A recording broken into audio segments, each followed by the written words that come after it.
Ya, bismillahirrahmanirrahim. Assalamualaikum warahmatullahi wabarakatuh. Gimana kabarnya semuanya? Saya harapkan kalian semuanya sehat selalu ya. Kita awali dulu dengan membaca basmalah dan sholawat. Bismillahirrahmanirrahim. Allahumma sholli ala sayyidina Muhammad wa ala ali sayyidina Muhammad. Ya, sekarang kita akan mulai pembahasan kita mengenai peluang suatu kejadian ya. Nah, pada suatu percobaan, himpunan semua kejadian yang mungkin itu disebutnya ruang sampel. Ruang sampel itu semua kejadian ya. Kemudian ada lagi yang disebut dengan himpunan bagian dari ruang sampel yang diharapkan itu namanya kejadian. Jadi ada kejadian dan ada ruang sampel. Kemudian apa itu peluang? Peluang kejadian A suatu banyak yaitu banyaknya kejadian A dibagi dengan banyaknya ruang sampel atau kita tuliskan sebagai seperti ini. Jadi peluang kejadian A itu sama dengan kejadian A dibagi dengan semua kejadian atau ruang sampel ya. Ini semua kejadian. Oke. Nah, kemudian karena NA itu masuk dari bagian daripada NS ya. Jadi jumlah kejadian A itu pasti berada di bawah jumlahnya kejadian S, maka kisaran peluangnya antara 0 sampai 1. Jadi tidak ada yang lebih dari 1. Kalau peluangnya sama dengan 1 berarti pasti terjadi, berarti gitu ya. Nah, kalau PA peluangnya 0 berarti itu mustahil. Nah, kalau 1 pasti.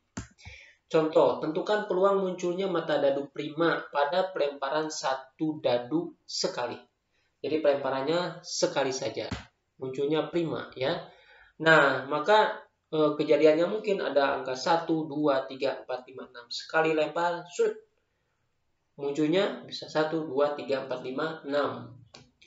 Nah, kemudian sehingga jumlah ruang sampelnya ada 6 ya.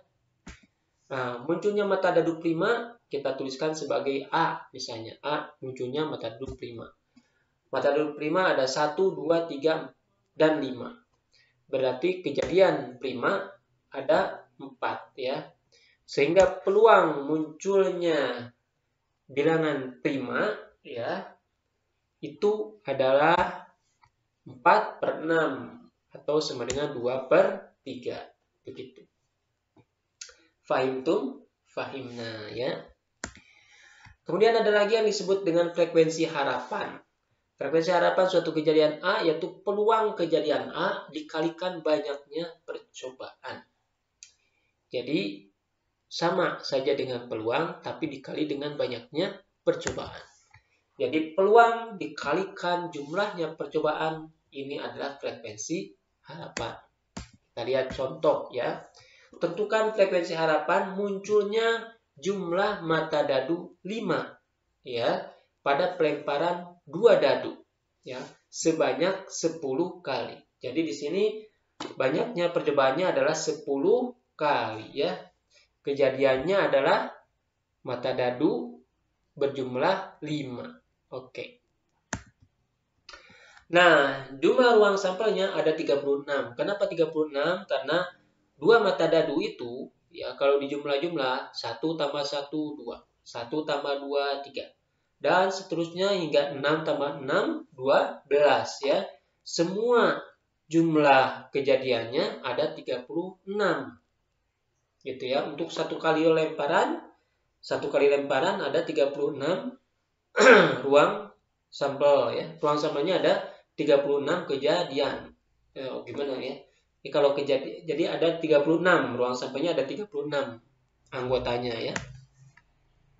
Jumlah mata dadu 5 ini kita tuliskan sebagai L. Jumlah mata dadu 5 itu ada 1, 4, 4, 1, 2, 3, 3, 2. Maka kejadiannya semuanya ada 4 ya, ada 4 kejadian. Nah, maka jumlah frekuensi harapannya ya terjadinya mata dadu berjumlah 5 itu adalah peluang munculnya dikalikan 10 ya. Nah, peluangnya tadi adalah 4/36 ya dikalikan 10 begitu ya. Oke. Jadinya adalah 40/36 atau 10/9 atau 1,11. Oke, paham ya? Iya. Jadi kalau berkali-kali percobaan, nampaknya kemungkinannya lebih besar terjadi ya. Selanjutnya ada yang disebut dengan peluang komplement ya, sesuai dengan namanya komplement itu kebalikannya ya berarti ya. Jadi di sini ada himpunan A ya, himpunan A merupakan himpunan dari ruang sampel ya, dan di luar daripada himpunan A disebutnya ruang itu adalah himpunan komplement ya.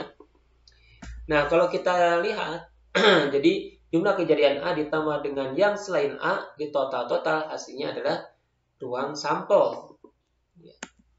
Sehingga kalau semuanya kita bagi dengan NS, ruang sampel, ya, itu akan menjadi PA ditambah PAC, ya, sama dengan 1. Ya, mana mouse? Ini dia mouse-nya ya. Oke. PAC. Sehingga untuk mencari PAC itu bisa didapatkan dengan cara seperti ini ya. Jadi PAC-nya adalah 1 dikurangi PA. Jadi si PA-nya ini itu pindah ke sebelah kanan, gitu ya. Itu. Nah, jadi untuk mencari PA komplement bisa didapatkan dari PA-nya itu sendiri ya. Oke, ini mouse-nya hilang lagi. Oke. Yap. Yuk, sekarang kita lihat contoh. 2 dadu dilempar sekali. Tentukan ya. Peluang munculnya jumlah dadu bukan 12 ya. Jumlah mata dadu bukan 12. Nah, jadi mata dadu bukan 12 kita bisa mencari dari mata dadu berjumlah 12 dulu. Nah, di sini A itu adalah jumlah dadu mata dadu berjumlah 12, yaitu 6 tambah 6. Maka jumlah kejadiannya adalah 1 ya. 1. Nah, kemudian atau kita bisa mencari peluang kejadian A yaitu 1/36. Maka untuk mencari peluang kejadian mata dadu yang bukan 12 ya adalah 1 dikurangi 1/36 atau 36/36 ya dikurangi 1/36. Jadi 1 itu bisa berupa 36/36. Ini sama dengan 35/36. Oke ya. Sampai sini dulu, kita akan lanjutkan ke bagian berikutnya yaitu peluang saling lepas. Oke, dan tidak saling lepas. Assalamualaikum warahmatullahi wabarakatuh.